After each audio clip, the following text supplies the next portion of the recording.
Guys, I am back after a week off. And by the way, I've listened to a little bit of you guys' episode, and it was pretty good. Guys, welcome back to It Is Another VO podcast with myself, Jake Sanders, Alden Schoenberg, not Alden, Troy. Sorry. Troy Holden as well is here. Guys, it's been, I had a great week off in Colorado, and I'm going to tell you right now, I wish the weather in Colorado was how it felt here in Texas. I know you Oh, guys are yeah. experiencing the heat too. I looked at the weather app yesterday on my phone. The lowest temperature over the next 7 days is 105. So that's going to be staying inside for me unless I'm going to go play disc golf, which is going to be either in the morning or in the evening. You ain't going to catch me out there during the day. What about you, Alden? Did you play disc golf in this heat? Well, I didn't play in the heat, and then it's been raining for the last 2 days now, and I haven't played that either. So, Dude, I would love some rain. I would love some rain. oh, we've needed it so badly. I bet. Troy, you've had some rain recently too, didn't you?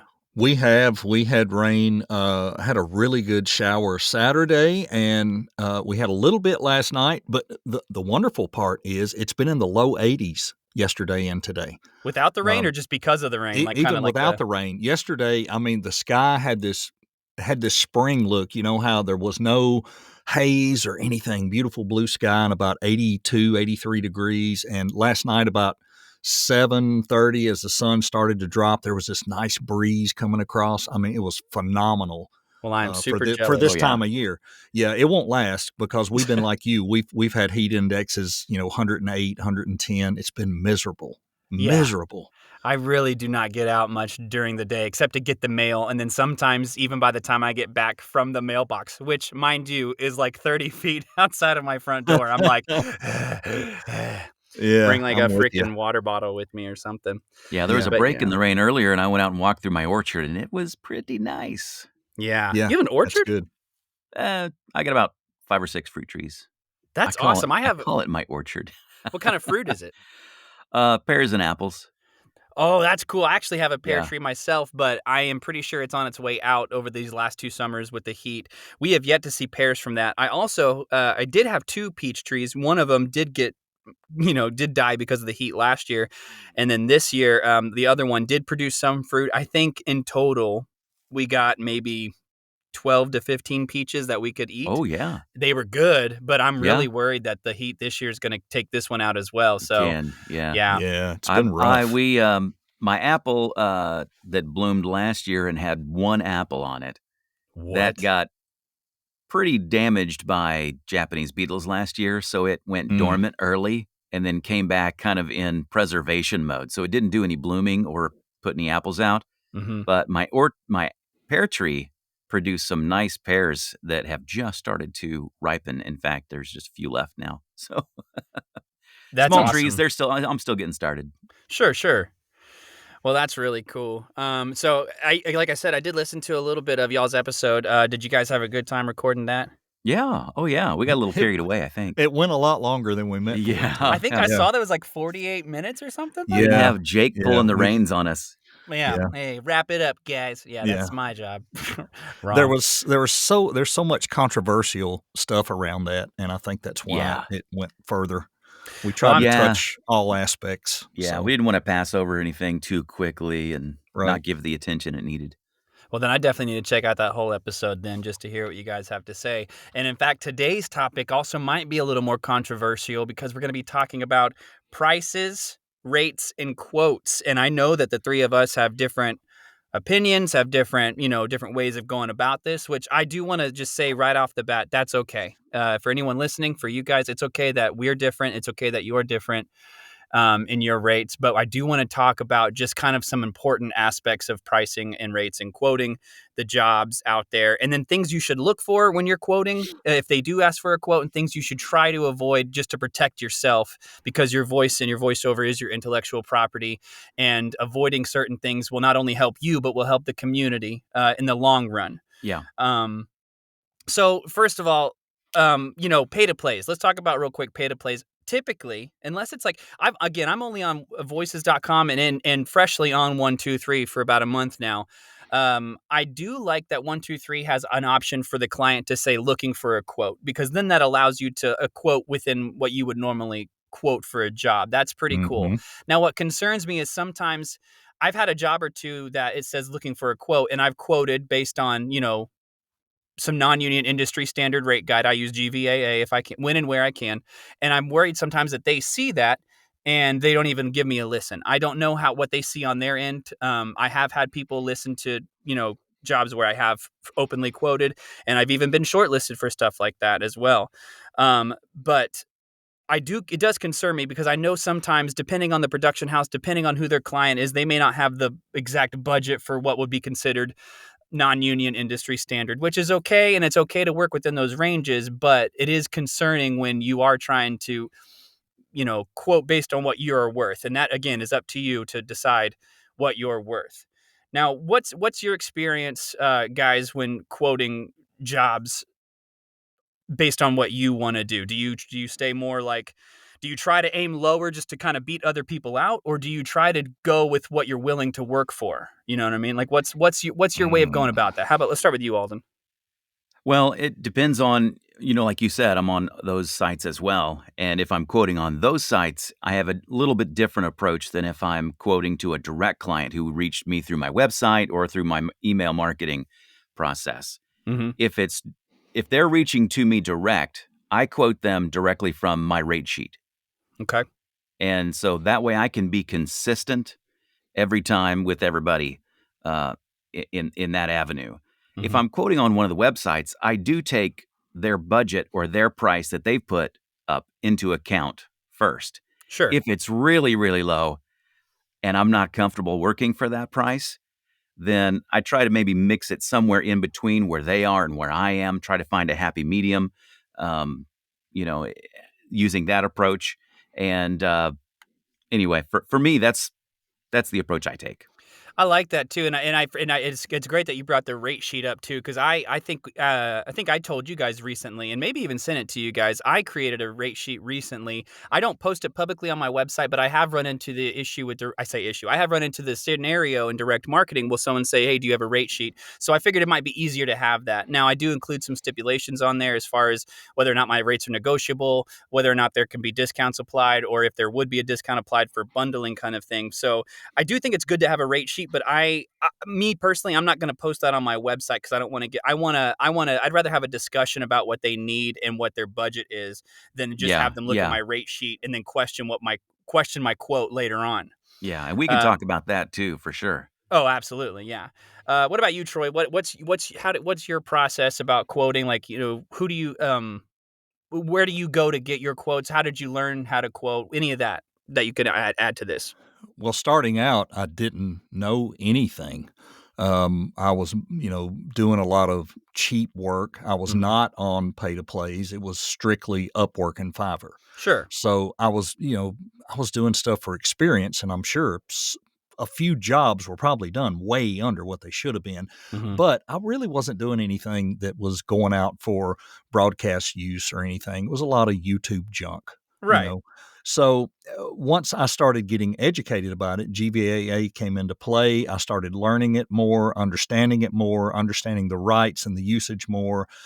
And I try to follow that. And as you guys know, they have a range on a lot of stuff.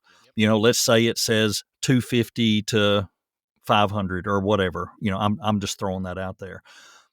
I will now because of my experience. I know what I'm doing. I can deliver quickly. I can give you good quality. I feel like I can compete. I'm going to quote pretty close to that top end Hmm. most of the time. Sometimes I'll fall a little further back, maybe in the middle, if it's stuff I'm not as accustomed to doing. I know when I quote e-learning, I don't quote it as high because I don't do a lot of that. I'm not a quote unquote professional e-learning voiceover, but if it's commercial work and it's going out for broadcast or it's something I know it's in my ballpark, that I'm going to quote it pretty high because I feel like I'm worth it, Yeah, and and you should. yeah, it's exactly right. I was just gonna say that you should do that. Like again, and we were talking about this earlier outside the podcast when we were kind of getting ready. Is just like you should. It's up to you to determine your worth, but at the same time, don't sell yourself short either. I mean, Right, right. for people getting started, I totally understand. Like kind of like what Troy was saying when he was getting started, he didn't really know any better, and he was doing some jobs probably cheaper than he should. But as long as it's not broadcast it's at least in my opinion. So if you're listening to this and you got, your heavy opinions on that, that's fine. But if it's not broadcast, if it's not something where you're essentially selling your soul, so to speak, or selling your intellectual property for just, cheap rates that ultimately can hurt you in the long run, it's okay. You know what I mean? Like it's like Troy said, it's more about the experience.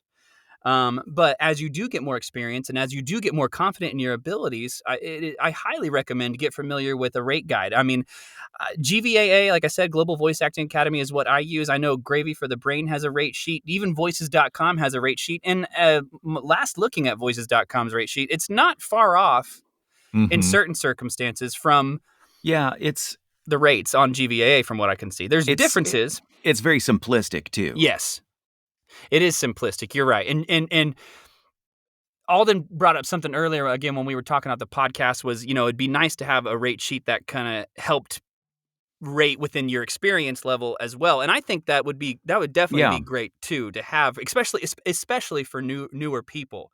Well, I if they poked had around. access to it Yeah, I earlier. poked around on Gravy for the Brain, and you choose where you are, or not where you are necessarily, but where you're going to be, where your voice is going to be utilized, I think is what you should be choosing. Okay. And then you pick the genre. So if it's radio, if it's television, if it's e-learning, explainer, corporate, then you pick maybe even a subcategory under those things. Right. And it'll show you 3 rates. Mm-hmm.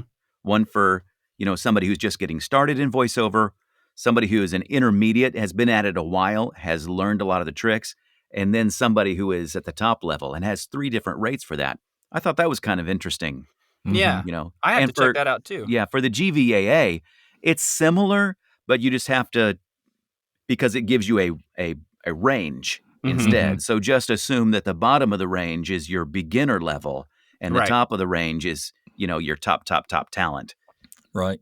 Right. I think the GVAA again is more so about like the industry standard kind of stuff, like what's acceptable. So like I agree with what you just said right there. The bottom of the range is maybe for your newer folks coming in, because at the end of the day, like taking lower rates, like lower than industry standard, is okay in certain circumstances. But at the end of the day, I mean, if you, I don't want to, how do I put this? Like if production houses are trying to, everyone's kind of trying to save a buck essentially. And sometimes a lot of times it seems like some of these production houses or these, agencies that are, just trying to get their stuff in and out, like they'll take a lower rate over a better quality voice actor. And that's kind of painful, I suppose, is what I'm saying. Well, Like I think so, but I think there are 2 ways of looking at that. Okay. And I will say this, the motto of know your worth can have a lot of different implications and a lot of different ways to apply that and understand it. If you are auditioning for a national ad for Pepsi, and they choose your voice, they're not looking to save money. Right. They're choosing your voice. So you should make, regardless of your experience, if they like you, you should make the exact same on that job as somebody who's, maybe considered a higher level talent than you are, that's been at it a longer time. But then there are also producers that are looking on a budget. We can't afford the top talent, but we want somebody good. Who can we find? And so they are more driven by price. Yeah.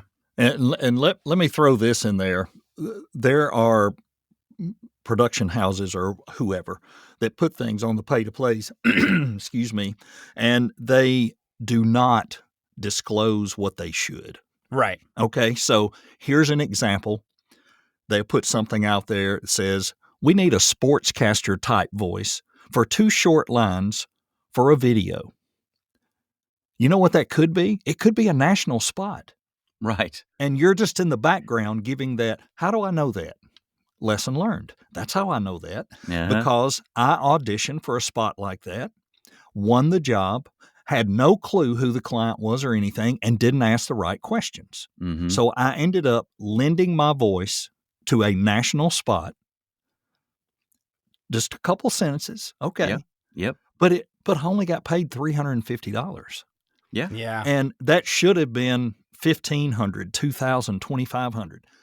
But here's the thing. Was I the preferred voice, or was I the lesser priced alternative if other That's a good people asked the question. right questions and but I don't know that anybody would have caught this. You could not have, you'd have never convinced me by reading that posting this was going to be something like that.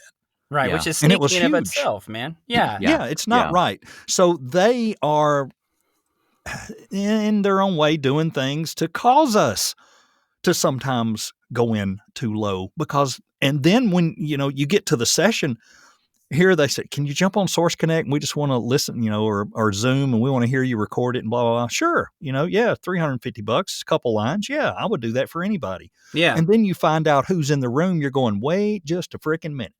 What's going on here? So do you drop the bomb and say, hey, wait a minute. This was advertised as just this. It's like it's more like this. I can't do this for $350. And do you shoot yourself in the foot, or do you just swallow it and move on and you learned your lesson?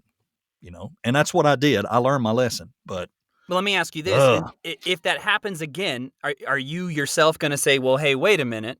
Yes. Yeah. If it Okay, happens good. again, I will. Yeah. And I think now I pay more attention to the postings because of that, because you can almost tell when it's going to be a, broadcast or an ad or whatever. You can usually tell by the copy.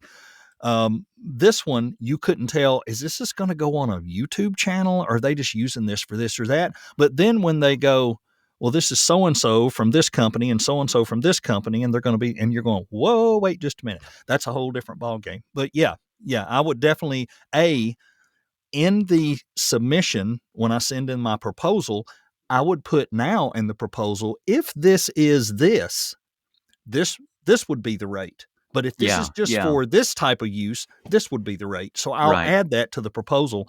And yeah, I probably lose work over that sometimes. Maybe I go in too high because somebody else is going to go in just like I did a while back and didn't sell know their any better, intellectual property for a lot lower and you'll price. do it. Yeah, and you'll do it.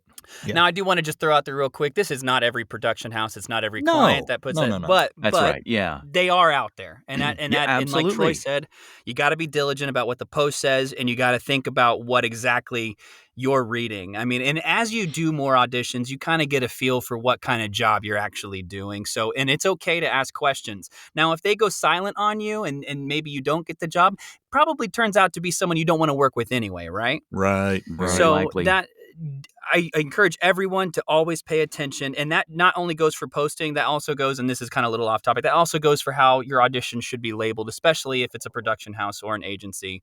If they're asking for certain things, like just take a moment before you jump in the booth to just read the details and make sure you have it right.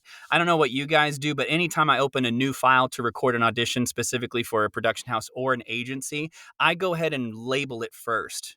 I label that. That's what I label that new file, what I'm going to save it as. That way I don't have to like go back. That way I know when I save it, it's going to be the exact way it needs to be labeled.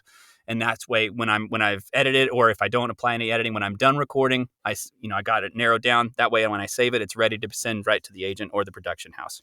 But anyway. Now I know you and we share one agent, and they name a lot of the auditions the same. They do. So do you do anything to that file after? I know this is a different thing, but do you maybe go in after you send it and then maybe do a dot and put the name of the spot or something? Well, which I don't keep them anyway. Right. That's what I was going to. I'll go ahead and answer this question, but this is also a topic that I want to get to eventually about auditions. But ultimately, I send it and forget about it. You know what I mean? I don't want to. Like if there was a particular audition that I really, really like, I might save a copy of it, like as something else, maybe something that I would recognize it by. Yeah. But that doesn't happen a whole lot. Not that I'm not happy with any of my auditions. It's just if there's something super in particular I want to hold on to because whether I tried something different and I really liked it or whatever that is. Yeah. Then I might save a copy of it. But ultimately, I don't want to linger on auditions, especially the bigger ones I do, because otherwise I'm just going to sit there fretting like, am I going to get it? And then as time passes and I don't get it, I'm just going to get down on myself, right? So I set it and forget it. And then and when it's time to label it as the same thing, label a new audition as the same thing as that one, well, it's gone forever. And, I won't worry about it. I'm with you. If I book something in particular, then I will definitely keep that one. You know what I mean? If I book it and I haven't already saved over it, I will go find it. One, to reference, like, okay, what did they exactly, what am I booking? And then keep it that way. Yep. But anyway, back to prices, rates, and quotes. Let's see. We talked about, another thing about rates and quotes. Something that's very popular that's out there right now is in perpetuity. And there's, I'm okay with in perpetuity if it's like a website video, something that lives on on the YouTube channel, because the GVAA has rates for that. There is a buyout rate for website videos or YouTube videos. Now, I'm not talking about the ads that pop up when you're watching a YouTube video or something like that. I'm talking about like that live on the channel, that are embedded on a website. There is a buyout rate for that. There's in perpetuity for like corporate stuff that's going to be internal only, and that means that they intend to use it for a couple of years at least. That stuff I'm not worried about. But we have been seeing, at least, and I've seen it over the 4 years that I've been doing voiceover, like there are TV or radio ads that people want in perpetuity use for, and that means that they can take clips from that audio file that you send them whenever you book that job and use it over and over again without compensating you for that.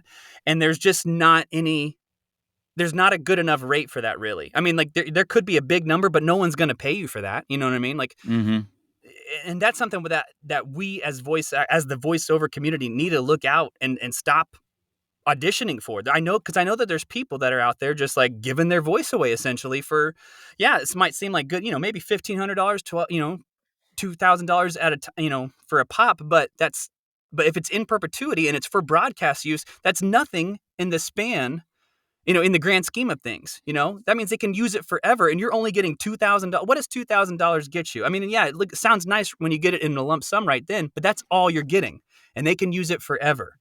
And yet, people still post it and people still audition. Now, I don't know, the people that are auditioning and booking it, I don't know if it's just their lack of knowing what they're getting into or if they just don't care. Because ultimately, that's the kind of stuff that hurts us as voice actors. It does. Yeah. It does.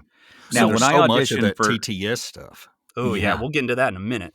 Well, when I audition for something that says in perpetuity and I'm not comfortable with that, I will say that in my quote, I will say something to the effect of, based on your rate, I give permission, or my rights I will sell out for 1 year, of usage, not in perpetuity. Yeah. And there are some things that should never, ever, ever be in perpetuity, like television and radio. Yeah. That should be something you would be replacing royalties you would get. Yeah. Right. And if you're replacing royalties, you're not replacing them with the zero. Right. Right. Yeah, I agree with that, and I like that. That's what you do. I have a blurb in both my 123 and VDC voices.com proposal that says I do not agree to in perpetuity for any of the following, and that's streaming, radio, and TV. Yeah. And if I do feel like I need to put a cap on it, it's like my rate is based on, like you said, a year or 6 months, just depending on, because sometimes you read these things and sometimes I think clients don't realize what in perpetuity means. Or I say they don't realize. I don't think they understand what that does to us, as far as I'll say, I don't agree to work for in perpetuity in this particular case because it bars me from voicing any other potential competitors, ads for this, for this type of voiceover. And I've had people go, oh, I didn't know that. I'll totally agree, to this timeline or whatever. So they just think it's easier. Right. Yeah. Right. They're we're just going to save the hassle and call it in perpetuity. Then we don't have to worry about anything. Well, that's not right. Right. Not right at all. And I encourage anyone listening, if you have worked for in perpetuity before, double check the stuff you have, and then going forward, I encourage you to try not to work for in perpetuity, but rather set your use, your date of use, or what am I looking for? Your range of use in terms of time, and stick to that.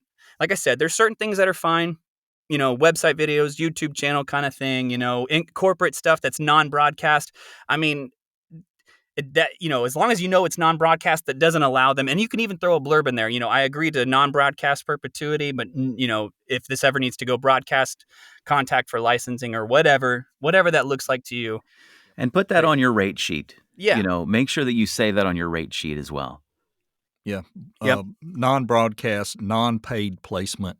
However you want to phrase it. Yeah, if it's a non-paid ad, like you're saying, it doesn't matter. It really doesn't. It's.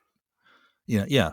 So there's so many lines with all of this. There's so many, and it's so confusing to new people. And really, Yes. you really need to learn this and understand it. And I know the three of us hammering on this, you're not going to get it, immediately. Yeah. Right. Listen to this a few times and remember these phrases. And then the other phrase is, I hope I can say it. This word's hard for me.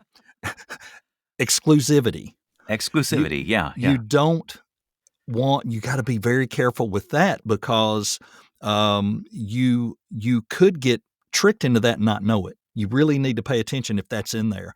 But we do so much work that we don't exchange a written contract because of pay to plays and other things. Mm-hmm. We go by what's on the platform and the proposal.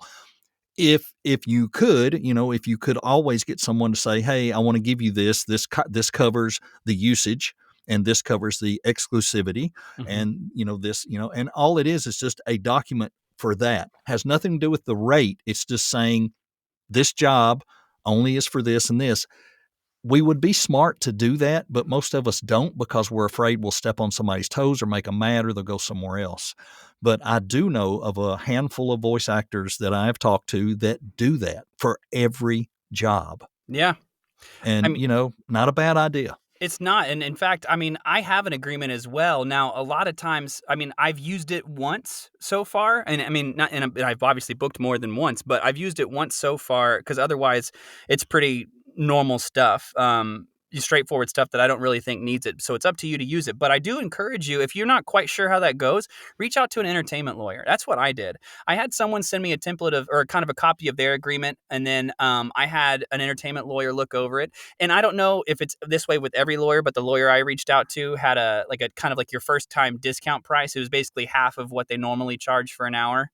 And so I paid that. And she looked at the stuff, and she made a couple adjustments to it, and then I, sent it back to me. I threw my logo on it, and now that's my agreement. I have it ready to go if I ever feel like I need it. So That's great advice. that's great advice. It's a way to protect me. And honestly, like, lawyers aren't. And again, if you are in this voiceover game and it is a voiceover business, which you should treat it as a business, which we've reiterated so many times, that's another thing you can write off. So if you're worried about that expense, but you have the money, I mean, you're looking at anywhere probably to $150 to $300 for an hour. And again, some of them might, for that first hour that you ever use them. I didn't need the lawyer I had for the full hour. But again, they do charge you the full price at that point. But still, it might be worth that time just to have them look at an agreement, or I don't know, just reach out to your other voice actors that you might know, see if they're willing to share their agreement, see if they can give you some advice about writing one up, or write one up yourself and see what the lawyer can add to that. It didn't take very long for her to look at that and to give me pointers on, and she would change the verbiage for me. She would just kind of tell me what to write, or I can't remember exactly. She may have even written it herself and sent me, where to add it, kind of thing. It's definitely worth the investment to protect yourself in the long run. Yep, for sure. Yeah. For sure. Oh. Anyway, is anybody confused yet? I'm sure we've been all over the place, and I know that we've been all over the place, and I know that I might sound a little bit more passionate than I normally do, but we should be. We should be passionate over this. There's so many new people. We took a survey in the VO Life group, and I think the majority of people in there had been hacking away at voiceover for about a year. Mm-hmm. And we had very few people that were past 3 years. So they are going at it in all these different avenues. They're hearing all this different stuff, from different people on different groups and blah, blah, blah. If they're listening to some good podcasts, this one, listening to people about the business, VO Boss, and Ganguza, people like that who have been in this for 20 years. Right. And they can really caution you to a lot of this. Listen to those things. Search those episodes about rates and how to quote.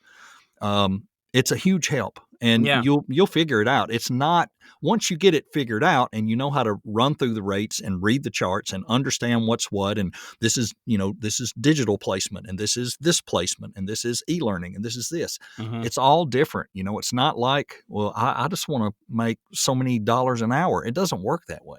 You're not being paid for your time. You're being paid for your voice, your experience, and the usage of that voice. Yep. Mm-hmm. and it's not like you're selling, apples, since we had apples and pears earlier. You're not selling fruit out of the back of a truck. This Right. is your thing. This is you, Yeah. the Well, and use of you, when your we personal property. when we quote the motto of know your worth, it's not, somebody might answer that and say, well, I'm just getting started. I'm not worth very much. Wrong. Wrong. You need to Client know doesn't your know worth. that. You need to know your worth to the client. Mhm. Yes. Your worth to the client is not just what you think you are. Mhm. Right. The value Right. you are adding to their project, the mileage they're getting out of the work you've done for them, that all needs to be taken into account. It's Yes. not your worth just about your experience or, Correct. Correct. And there are, and this is an odd thing, I have certain voices. We talk about, you play a different card for this audition. You play this card for that one, this card for that one. And as everybody knows, my niche is not just the Southern accent, but to drop my register down and to make it like I'm an older storyteller. So I might be talking more like this than I am on some jobs, quietly. I book 60% of my stuff in that voice. I make more money, and I will charge more for that because it is my voice of experience. It is the yeah, niche. yeah, And like when somebody's looking for a sportscaster, well, sure, I can do a sportscaster. We can jump on and play basketball and whatever you want to do. I can, what is Brent Musburger or whoever? yeah, Brent Yeah. Musburger. But I just feel like, there are, when we're talking about these ranges, there are times when I go, that's my thing. And I know this is why you came to me and you're going to pay for it. Exactly. But if I'm Yeah. out there blind auditioning for stuff and it may be in a regular voice or an announcer voice or whatever, I may not price myself as high because I'm competing with you guys, other guys, people who can do those normal voices better than I can. And sometimes that comes into play when I'm pricing in the range. I may say, Yeah. well, I'm gonna come down just a little because I don't feel like I'm gonna compete anyway. And maybe if it's a coin toss between me and two other people, and if I'm $50 below, they might throw it my way. Mm. Probably not the right thing to do, but I think all of us might do that at times. Sure. Yeah, I don't think there's anything wrong with that strategy. And you need to do something that is going to help build your business, Right. Yeah, And that's the there is bottom line. there's flexibility. That's why I love these rate guides give you a range. There is Mhm. flexibility in there for everyone of all skill levels Right, to right. get what they're worth and at the same time get enough to start building their business. Yeah, You you Yeah. can run your business in the ground. You Sure. can. Yeah, yeah, If you're pretty good at what you're doing and yeah, you're undercutting you're gonna run it in the ground. You're Yeah. yeah, gonna eventually run out of that kind of work, and then you're gonna have trouble getting the better work because Right. you haven't worked at that level. but don't do that. Work at that don't do that. Work at the higher level, and Yeah, like we said, even if it's in the middle of the range. I Yeah. will never be the 30 to 50 cent per word e-learning guy. I won't be. And Well, there are don't people that get that and more, but that's okay. I will get the stuff that's considered e-learning that might end up on a YouTube channel, or it might be one of those video sales letters or whatever. I'll book some of that here and there, and I'll Mhm. book it at 25 or 30 cents or whatever. And, yeah. which is still you within know, that range. It That's is. yeah, very It it's in is. the acceptable for that range. It's stuff. in the So, range. It's in the Yeah. bottom, but it's in the range. And I don't feel bad about it. I'm not trying to undercut anybody. It's right. just I'm not that great at it, you know. Well, and see, Well, that's where I'm at. E-learning is my thing. I do a lot more e-learning than I do of the other sectors of voiceover, and I feel like I've gotten pretty good at it, especially in technical scripts and having to, work through those long, complicated sentences and make it sound Mhm. like this is something just somebody would say that's teaching you how to do this, whatever thing it is, right? And so my rates would be more competitive in e-learning than maybe some of Mhm. the other categories I'm a little bit less comfortable in. Right. Right. yeah. It's a big And old world.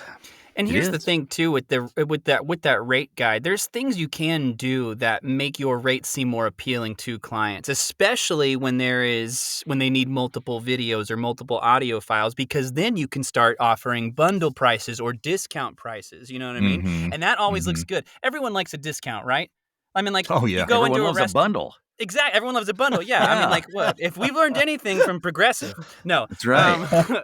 But I mean, there's things you can do that allow you to stay within the price range, but still appeal to the client, make them think they're getting a deal, which technically they are getting a deal. They are, But I yeah, mean, yeah. yeah, I mean, it's and again, that's all mentioned in that Global Voice Acting Academy rate guide. That's all in there, which is why, again, I want to encourage everybody to find a rate guide you like and stick to it. I'm going to recommend GVAA. If you're not familiar, go to Yeah. globalvoiceactingacademy.com. Click on the rate guide. It is the far left, it's on the far right. It says rate guide. Click on that. Check that out. All the verbiage is there. And I also do just really quick. If you aren't super familiar with rates and you don't know how to understand them, there is a course out there by Paul Schmidt. I believe it's $90 to $100, which is in the long run a pretty good rate to have someone teach you about rates if you're very unfamiliar with it.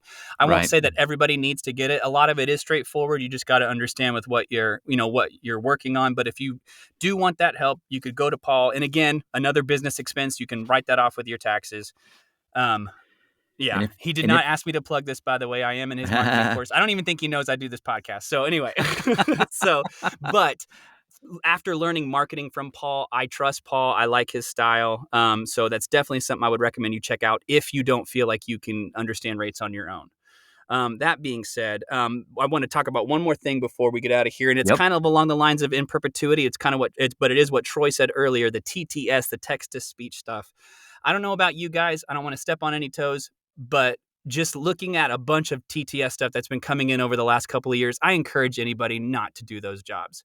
I have not seen a price yet that is worth what they're doing, because those text to speech jobs, a lot of these people are training AI with it, and they're offering pennies, like less than pennies, it seems, on the dollar for your voice. That is your intellectual property. I know AI is a thing. I know it's out there, and I know it's not can't necessarily be avoided. But I promise you, the low, even though it's a couple $1,000s at a time, sometimes none of that to me seems worth it to buy your intellectual property, to buy yourself, to sell yourself Right. essentially Right. for that low of money. I mean, It's your Yep. likeness, it's really, is what it exactly, is. It's exactly. yeah. And again, it's your life. You do with what you want, but ultimately it hurts the voiceover community. And one thing I love about the voiceover community is that we seem to be, for the most part, a team. You know what I mean? Like, we don't know everybody, but everyone in the voiceover community has always been so accepting and always so helpful. And by doing those jobs and booking those jobs, if you are not helping the voiceover community. So do what Correct. you want. I'm not going to go on a witch hunt for you people, but I would just like to put that out there.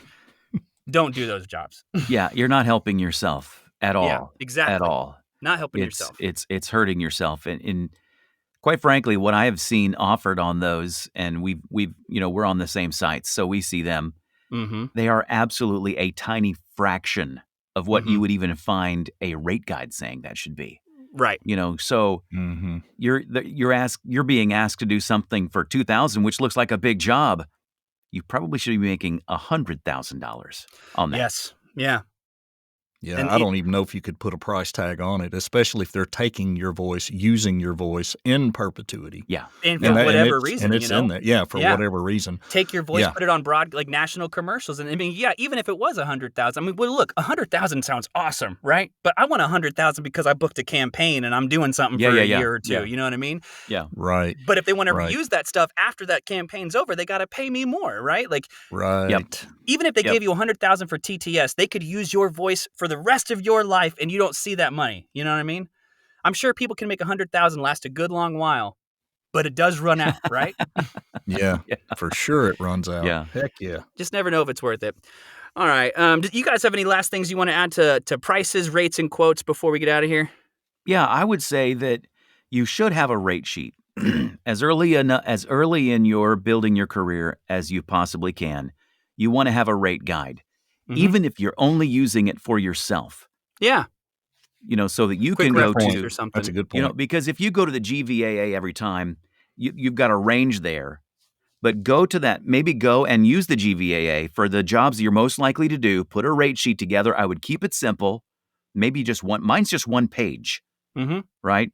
And then you can look at that instead. What you've decided, say GVA quotes a job at being between $200 and $500, and Yeah. you decided you're gonna charge $250 for that, Mm-hmm. right? Then you don't have to every time go back to GVAA and 200, 500. I'll do 500 this time. And then you're kind of flexing all over the place. Go by your own rate guide and then update that every year or maybe twice a year. Yeah, good point. And keep in mind, this is your business. It's Yep. not our business. It's your business. You need to do what you are comfortable doing. We're just trying to steer you in the direction of let's not wreck the industry. Right. There's enough of that going on without help of low quoting and under quoting. If we're all playing in the same sandbox and we're using the same rate guide, then it makes the competition more fair. It really It does, and does. and It it does.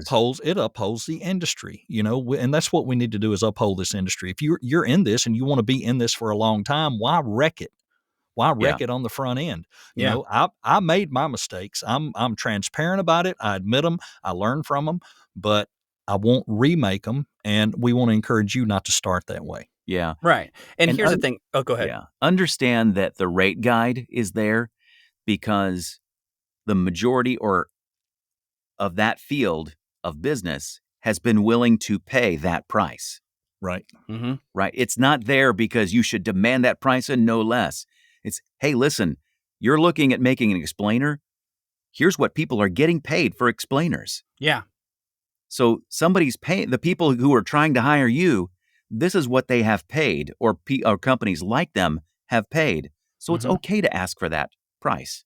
Right. Right on. It didn't just come out of nowhere. Exactly. Yeah. So They it's pull it out of their standard. butts, right? Yeah, exactly. It's standard. So don't feel uncomfortable asking for that. You Yeah. know what I mean? That's what I'm trying to say. Yeah, no, I know exactly what you're trying to say, and I'm glad you said it. That is a very good point, and I hope that encourages people to feel comfortable about quoting, because you're Yep. exactly right.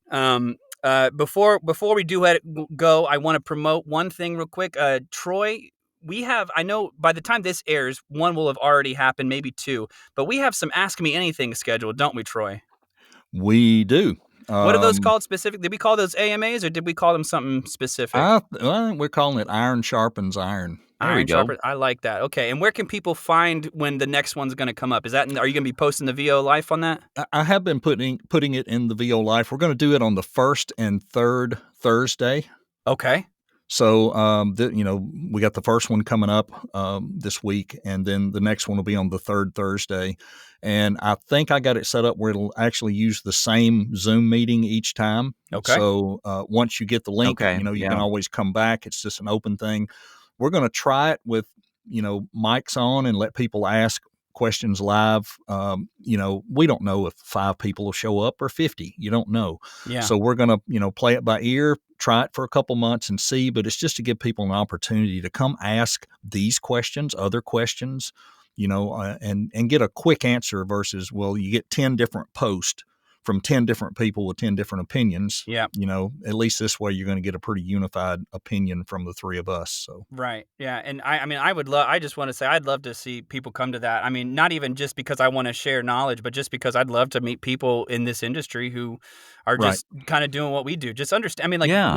we 3 might have a podcast and put this stuff out there, but at the same time, we are just people living the same kind of life, just trying hard it. to make this work for us. So it's like, come out, like What? just You mean we yeah. make mistakes? Yes, we do. And it's hard. I like It what you said. It's Yeah. hard. It is hard. This is probably, and this is after all these years of working in manufacturing, this is definitely the hardest thing I've ever had to do because I'm doing everything. Right. And it's Yeah. very Yep. hard, but passion. Yes. I got a passion for it. I love it. Right. I get up every day. I can't wait, and there are some days I get up and I don't have diddly to record, but I'll stay busy for 6 hours. I'll get things done. I'm jumping on emails. I'm sending inquiries to people. I'm trying to look for new contacts. Why? Because it's my business. And that's why I said a while ago, it's Yep. your business. If you Right. want to halfway run it like a little shoddy drive-in market, go ahead. But I'm running Buc-ee's over here, by God. There you go. There you We go. got it all. Yep. Well, like I said, come out to our Iron Sharpens Iron AMA, Ask Me Anything. And lastly, guys, we had our first email this last week, and I was out of town, and I missed it by about 8 days. But I want to give a shout out real quick to, let's see, where did I have it? Where did I have it, guys? Oh, right here. I want to give a shout out real quick to Pedro Pina. He said, guys, I really like the podcast is amazing. He's new to VO, started in January 2022, and he's done some workshops and he's done some training. He said he hadn't started auditioning yet, but I told him, I said, hey man, we are super happy that you reached out to us, and we're super proud of the dedication and determination you have to make VO work for you.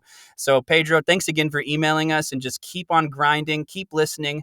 And I hope we continue to provide valuable information in the VO industry for you. Guys, please do the same. Please feel free to email us at anothervopodcast@gmail.com. Send us your questions, send us your wins, send us your sorrows, whatever that is, whatever you want to send us, just to whatever you need from us, let us do that for you. So please don't hesitate to reach out. We look forward to hearing from all of you. And I'm going to go ahead and end this episode. So from me, Troy, and Alden, thanks again. We'll catch you in the next one. See ya. Thanks.